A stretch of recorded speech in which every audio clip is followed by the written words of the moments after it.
Tales of Mithrym.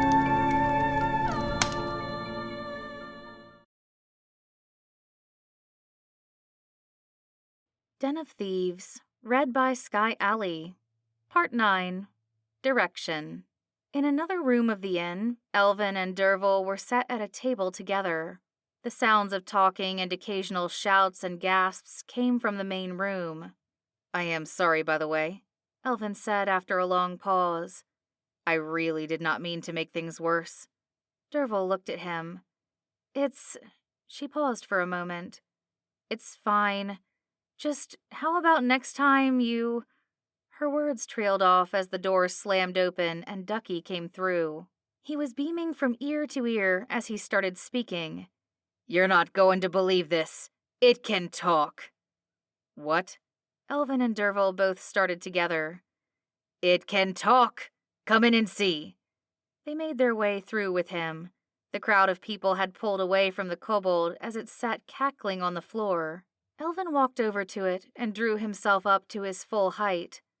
"So you can talk, can you?" he asked in a stern voice. "Nope, not a word." The kobold laughed even more. Elvin marveled for a moment, then he drew his sword slowly and placed the tip of the blade to the creature's throat. "How about you try being a bit more cooperative?" he sneered. The kobold gulped. Sure, I can help. I'll help." Elvin kept a grip on his sword, but lowered the blade and drew back slightly. "It would seem you've been leading us all on a merry dance this last day or so. Probably longer, I would hazard." He looked around at the people gathered there. "A lot longer, I would wager."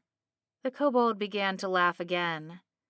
"My silver," a tall man that Elvin recognized as Mr. Smith spoke up. "I was sure that, I thought that, Miss Green." "And I had thought that you had, you." Miss Green pointed to an older woman in the corner. Realization dawned as they all began sharing stories of their lost possessions. Apologies were shared by most, along with regrets and assurances as the tension in the room began to ease. "There's one thing I can't help but wonder about, though," Derval said thoughtfully. Everyone turned to look at her. "Well," she continued, "from the sounds of it, you all searched this town pretty thoroughly over the weeks or months or whatever since this all began. Don't you think that in that time you would have come across, something?" There was a general murmuring of confusion from the people gathered there. "I don't mean him." She pointed to the kobold, who was once again cackling with laughter and rocking. "I mean that he must have taken it all somewhere. Even if you couldn't find the culprit, surely you would have found the hoard." Elvin stroked his chin thoughtfully. "That is true," he said. "You cannot lose that many things without something or other showing up. He must have been taking it all somewhere else." "Oh!" Ducky jumped up excitedly. "I know another one about that.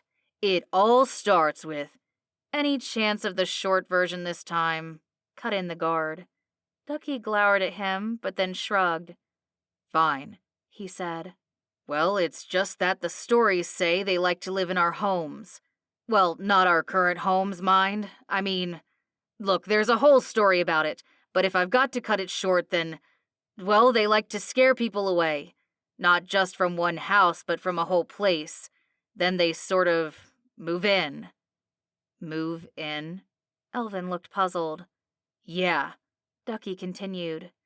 "Granny always used to say they'd scare away the people, but, because they wanted the people's things. They want to live like us. So they need, doors and roofs and walls and beds and tables and chairs and such." Something struck Elvin here, and he turned back to the kobold. "They." He pondered the word for a moment. "Of course." He snapped his fingers. "That is what was not making any sense here. One of anything cannot survive, certainly not when it is supposed to be living like we do. This creature is not a hermit. Look at him. Those clothes may have been scavenged, but I warrant they were patched and mended since. And something about this little chap makes me think he did not do that himself." He raised his sword to the kobold again. "There are more you. Am I right?" The kobold gulped again, but then it began to chuckle. More? Nope, just me. Always me. I raced the hare. I stole the silver. Always me. Only me.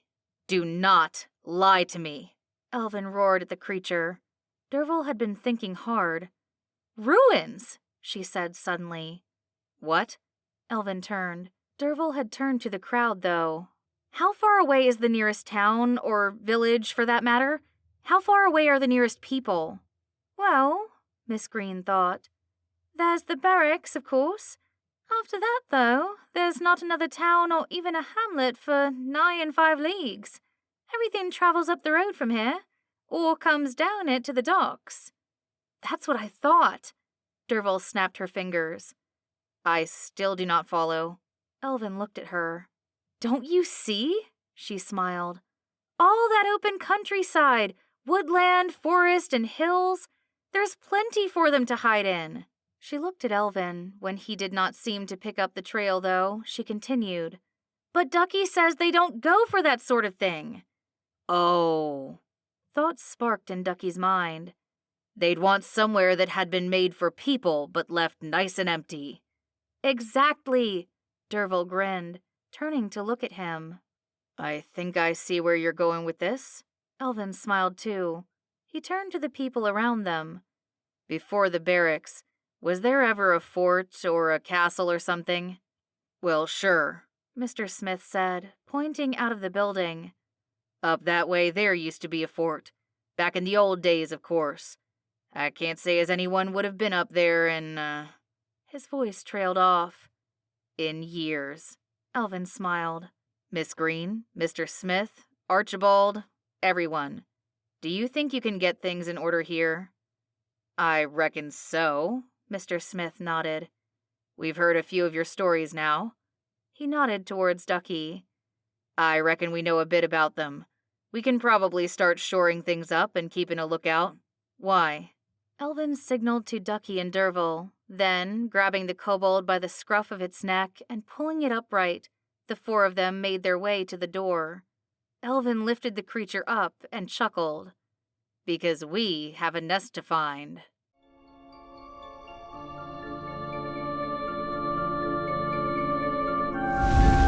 Tales of Mithrym are written by Jimmy Clephane. Mithrym is a fantasy world built for the Dungeon Room role-playing game system. To find out more about the world of Mithrym, or to try out the game, go to www.mithrym.com.